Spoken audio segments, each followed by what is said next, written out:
नमस्कार दर्शकबिन यतिखेर तपाईं हेरिरहनु भएको छ कनकट टेलिभिजन मार्फत कार्यक्रम हाम्रो आवाज। कार्यक्रम हाम्रो आवाज प्रत्येक हप्ता कनकट टेलिभिजन च्यानल 22 मार्फत प्रसारण हुन्छ।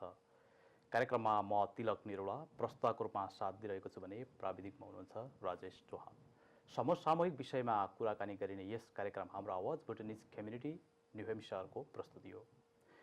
कार्यक्रममा आज हामी विशेष गरी मानवाधिकार र भुटानी राजनीतिको विषयमा कुराकानी गर्नेछौँ।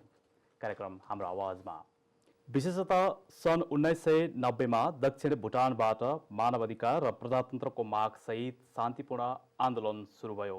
उक्त आन्दोलन भुटान सरकारलाई मान्य भएन।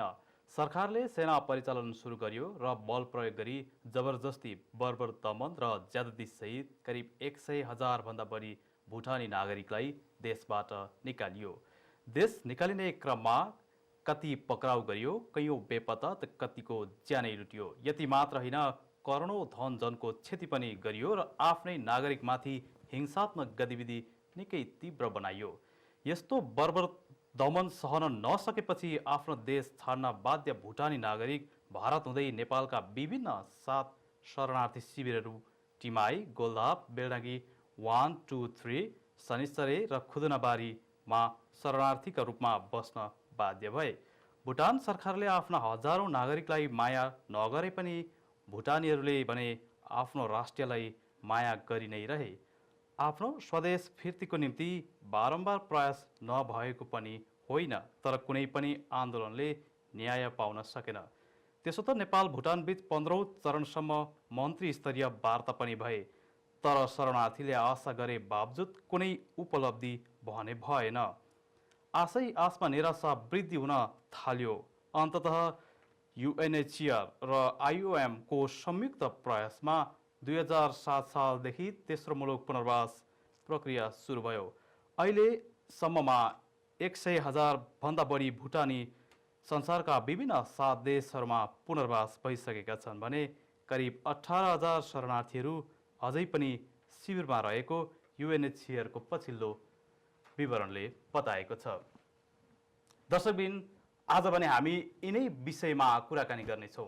पुनर्वास पछि तेस्रो मुलुकमा भुटानीहरू बसोबासका क्रममा मानवाधिकार सम्बन्धी के कस्ता कार्यहरू भइरहेका छन्, भुटान फिर्तीका विषयमा कस्ता योजनाहरू हुनेछन् र अब के हुनुपर्छ, अबको भुटानीहरूको नयाँ नीति कस्तो हुनु जरुरी छ, यिनै विषयमा आज भने हामी कुराकानी गर्नेछौँ हाम्रो आवाजमा। यसै कार्यक्रममा आजका हाम्रा अतिथि 2 जना हुनुहुन्छ। एकजना international campaign for human rights in भुटानका एक्जिक्युटिभ डिरेक्टर सुरज बुढाथोकी, जो भुटानी अगुवा हुनुहुन्छ, भुटानी अग्रज हुनुहुन्छ। त्यसरी नै अर्का हाम्रा अतिथि हुनुहुन्छ डग हल, जो लामो समयदेखि भुटानीहरूलाई नजिकबाट चिन्नुहुन्छ र भुटानीहरूको मामिलामा धेरै बुझेका एक व्यक्ति हुनुहुन्छ। नेपालको विश्वविद्यालयमा लामो समय शिक्षकको भूमिका निर्वाह गर्नुभएको छ डग हलले। नेपालमा रहँदा USAID नेपालको विभिन्न पोजिसनमा उहाँले काम गर्नुभएको छ। त्यसरी नै उहाँ न्यू हेम्पसायरमा 4 पटकसम्म न्यू हेम्पसायरको लेजिस्लेचरमा पनि सर्भ गरिसक्नु भएको, सेवा गरिसक्नु भएको छ। भुटानिज कम्युनिटी न्यू हेम्पसायरको एकजना सल्लाहकार पनि हुनुहुन्छ डगल। यहाँहरू दुवैजनालाई कार्यक्रममा स्वागत गर्न चाहन्छु। नमस्ते। Little bit pause. Doug, you have been volunteering in Bhutanese community since a while. What is one about this community that always fascinates you? मेरो स्वास्नी नेपालमा बस्यो र नेपाली चलनहरू, नेपाली संस्कृति सबै मनायो। त्यसकारण यहाँ न्यू हेम्पसायरमा 40 वर्ष बसेर हामी पहिलो परिवार भुटानी परिवार आउँदाखेरि हामी भलन्टियर गऱ्यौँ। किनभने त्यो पहिलो परिवार, दोस्रो परिवार, तेस्रो परिवार अलि मद्दत चाहियो, हामीलाई मद्दत दियो। तर अहिलेसम्म सबै साथीहरू धेरै छन् भुटानी न्यू ह्याम्पसरमा कति छन् 1200 so we wanted to help because we enjoy same the Bhutanese Nepali Basi Bhutani ko culture the हामी मन पर्यो. How do you see the progress made by the Bhutanese in New Hampshire? A little different. Children, केटीलाई सबै ठिक छ अहिले. स्कुलमा गयो, इङ्ग्लिस आउँछ.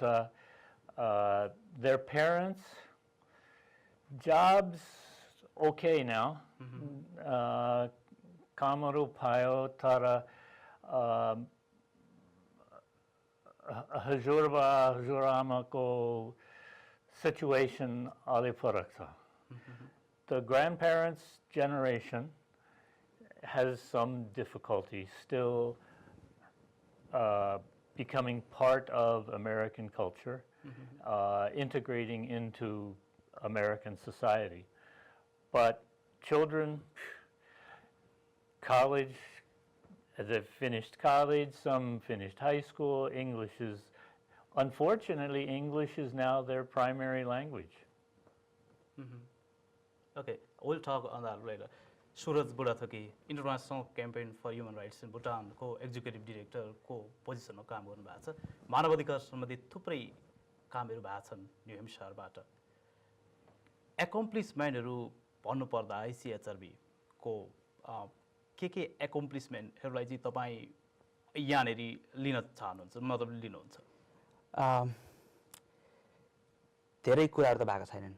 That we've been trying our best to achieve some of the objectives that we have set forth. कुरा गर्नुपर्दाखेरि न्यू ह्याम्पसायर जनरल कोर्टले एउटा रेजोल्युसन पास गर्यो. त्यो एउटा एकम्प्लिसमेन्टको रूपमा लिन सकिन्छ.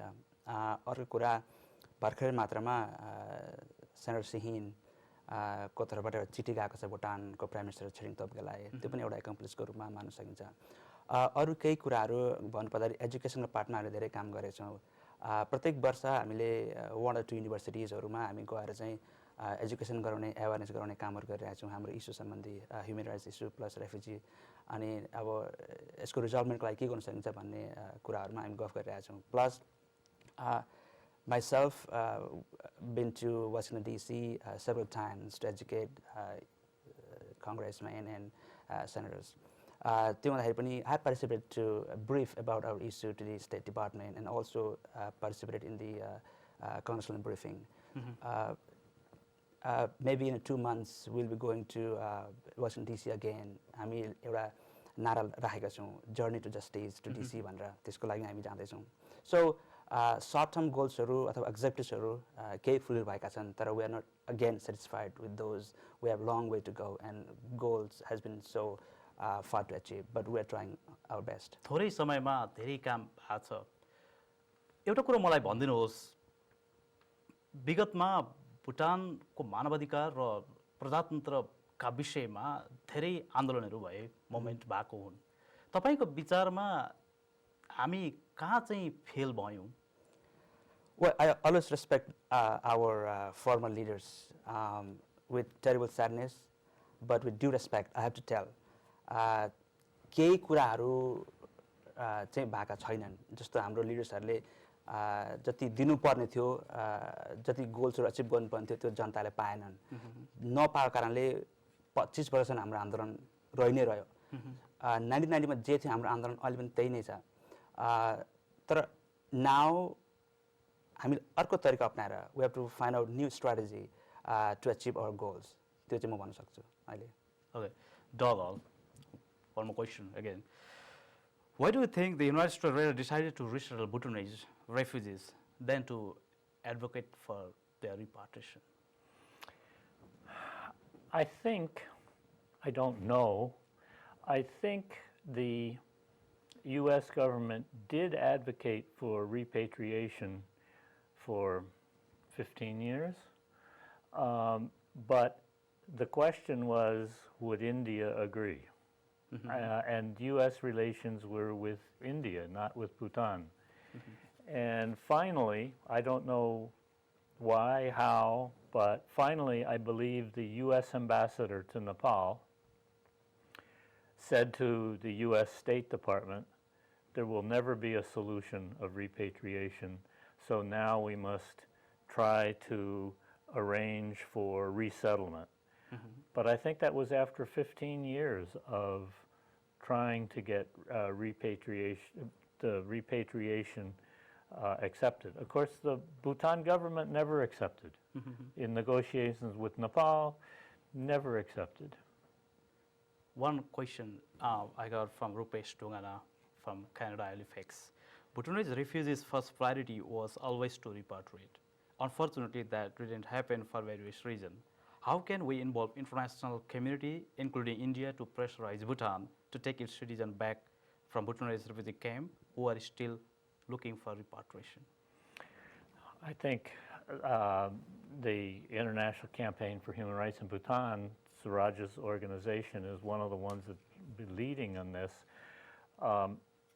I think it's very difficult, but I will say the resettlement, both of you, many, many thousands of others, now have an opportunity to affect the political process in the United States, in Australia, in New Zealand, in Norway, in Denmark, to try to get those countries to put pressure on Bhutan and on India. When everyone was still in the camps, there was no pressure from outside.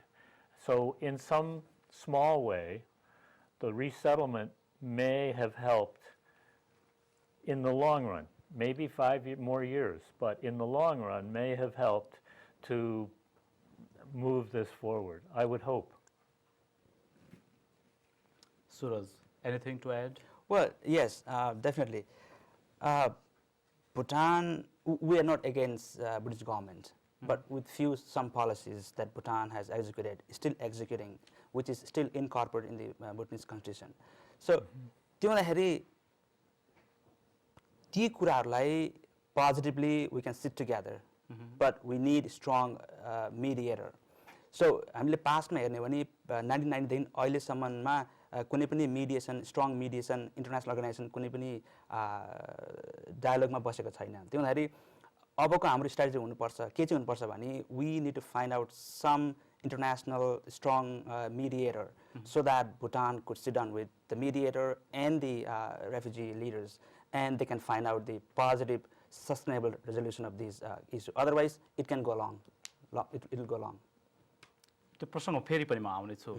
Suraj बुढाथोकीज्यू, एउटा भुटानी अहिले पुनर्वासपछि एउटा section, भुटनिजहरूको एउटा section चाहिँ non registered Bhutanese स्ट्याटसको लागि निकै active देखिन्छ। I'm just interested to know your take on that. Well, I think you're talking about NRB, non-resident Bhutanese. त्यो पनि एउटा फरक विचार हुन सक्छ. We all should respect every individual's opinion and perspective. तर अहिलेको हाम्रो as a ICHRB को कुरा गर्ने भने चाहिँ we don't see any international laws or convention that has been passed to recognize any of the NRBs or NRI, any of those things in the international organization. So मैले भन्नु खोजेको कुरा के हो भने यदि हामी चाहिँ international law मा आधार मानेर बेसमा बसेर हामी काम गर्छौं. We advocate for human rights in Bhutan, basing our stand on international law. तर NRB को त्यस्तो खालको काई पनि पर्सपेक्टिभहरु international law मा लेखेको छ जस्तो मलाई लाग्दैन. Okay, that's fine, but what they should do is should pressure Buddhist government. They should work collaboratively with Buddhist government and not with the United States, because US doesn't have anything to do with the NRB. So US can advocate for human rights and democracy and repatriation of the Buddhist refugee or family reunification parts with Buddhist government. But I don't think there is a possibility that US government would help support NRB. That's just my perspective.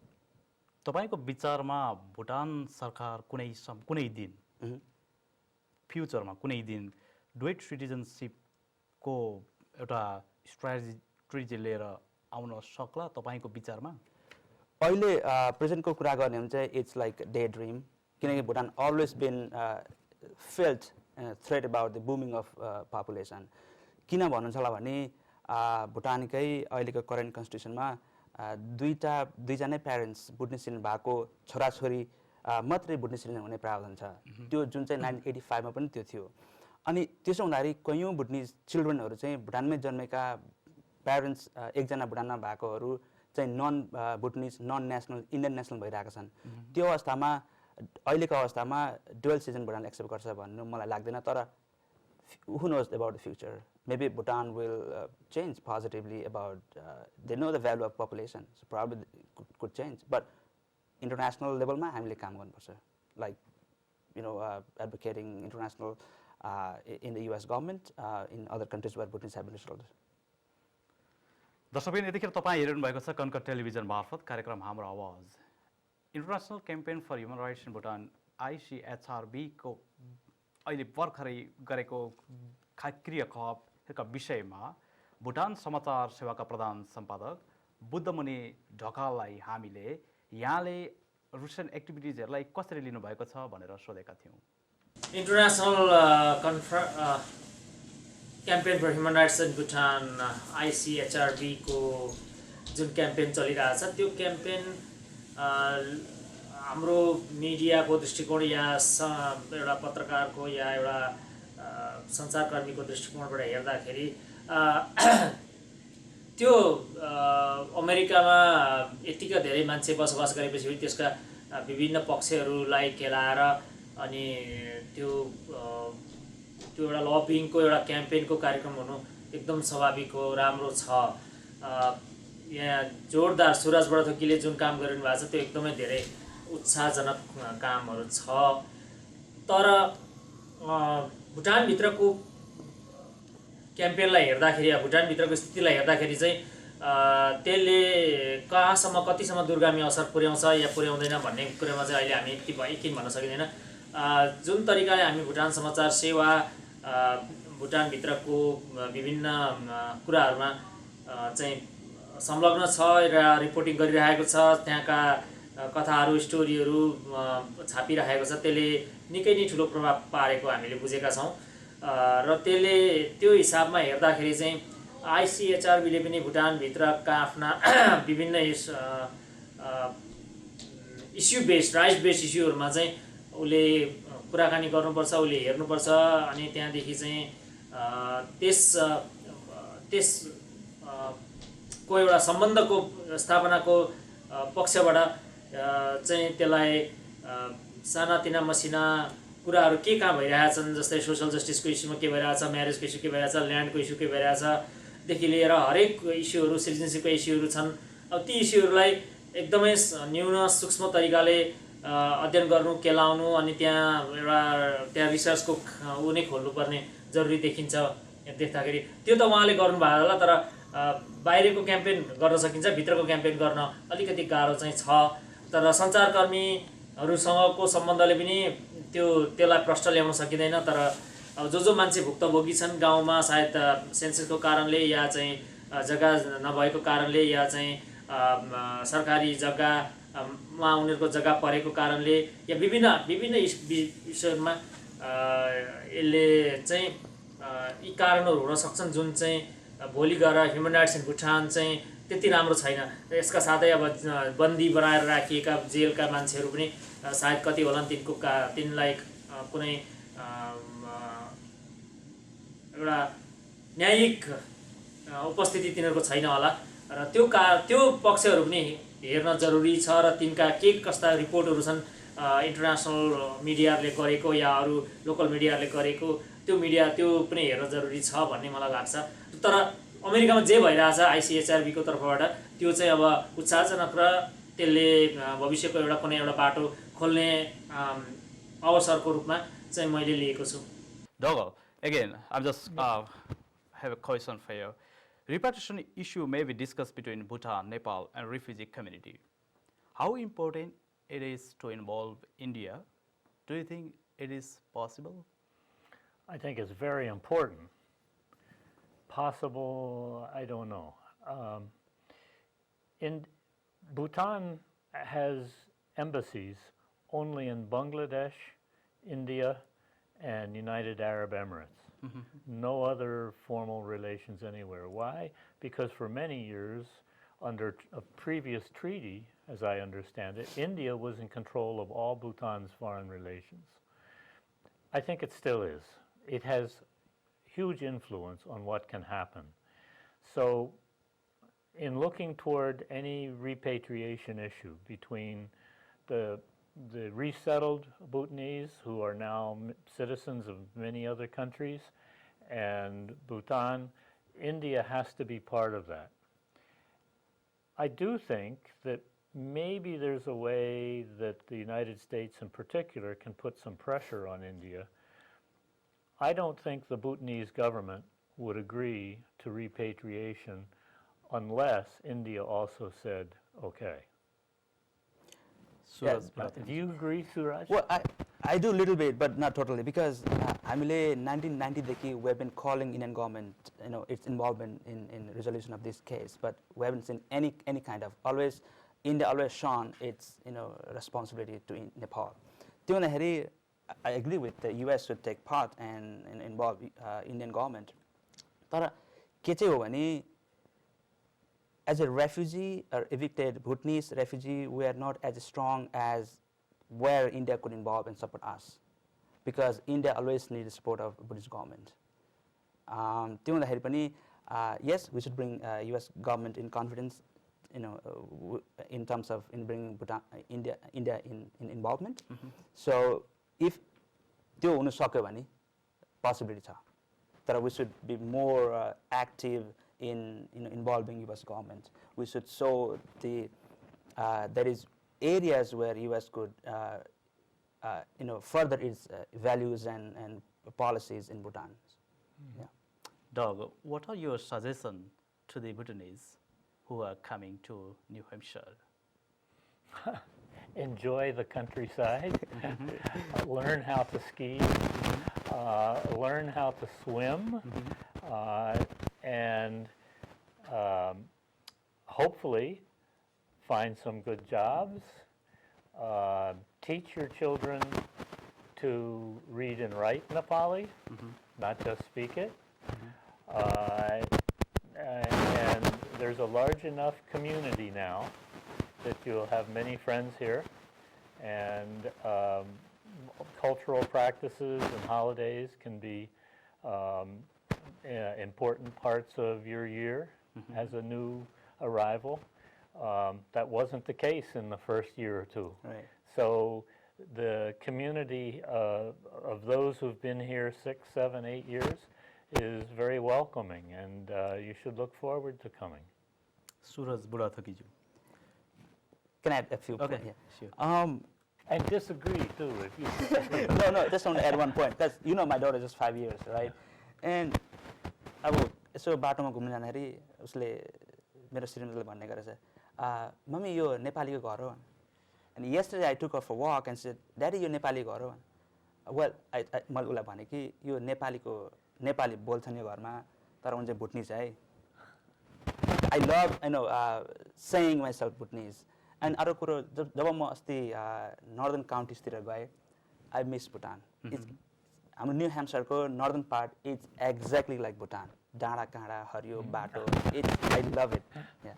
अब हामीले हाम्रो जेनेरेसन्सलाई भुटान र भुटानको culture र कल्चरको विषयमा कसरी educate गराउन सकिन्छ?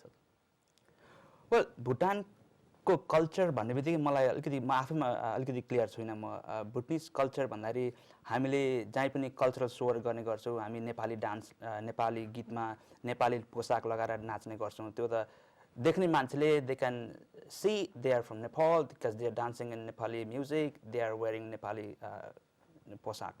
तर मेरो भनाइमा के हो हुनुपर्छ जस्तो लाग्छ भने भुटान त्यो होइन. भुटान भनेपछि the country of multi culture, multi language. हामीले त्यो मात्रै देखाउनु होइन, हामीले भुटान बखु लगाएर जङ्खा डान्स हामी नाच्न सिक्नुपर्छ. त्यो भन्दाखेरि हामी भुटनिज रहेछौँ भन्ने कुरा हामी हुन्छ. कन्फ्युज भइरहेको छ अहिले मान्छेहरू, धेरै मान्छेहरू, whether they are Nepalese or Bhutanese. whether they follow Bhutanese culture or Nepalese culture. So यो चाहिँ हामीले अब हामी जस्तो डगल हामीहरू सबले चाहिँ अलिकति एजुकेट गर्नुपर्ने कि स्कुलतिर गएर इभेन्टहरू क्रिएट गरेर जस्तो लाग्छ मलाई चाहिँ।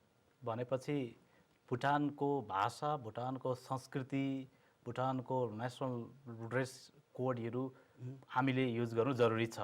जरुरी छ यदि if you want to show your Bhutanese, if you want to show that you were evicted by Bhutanese government and you are really a genuine Bhutanese. साथसाथै नेपाली कल्चर पनि सँगै लानु जरुरी छ। एकदम छ। One of the difficulties the families face now is the older generation who worked, lived, born, had families in Bhutan strongly consider themselves Bhutanese. Those who were born in the camps in Nepal, many of them consider themselves Nepali. When I helped one family do their census for the United States, the parents put down they were Bhutanese. The children said, no, we want to be listed as Nepali. Because they'd never seen Bhutan. Right. And now there's a new generation, your daughter, who will never have seen Bhutan or Nepal and will consider themselves American. They understand that they are Bhutanese American or Nepali American, depending how they define it. But this will be a little bit of a problem going forward as the three generations try to understand each other's views and history. कार्यक्रमको निर्धारित समय सकिने लागेछ। We are at the end. Doug, last question. What are your suggestions and insights to the government of Bhutan and the Bhutanese population?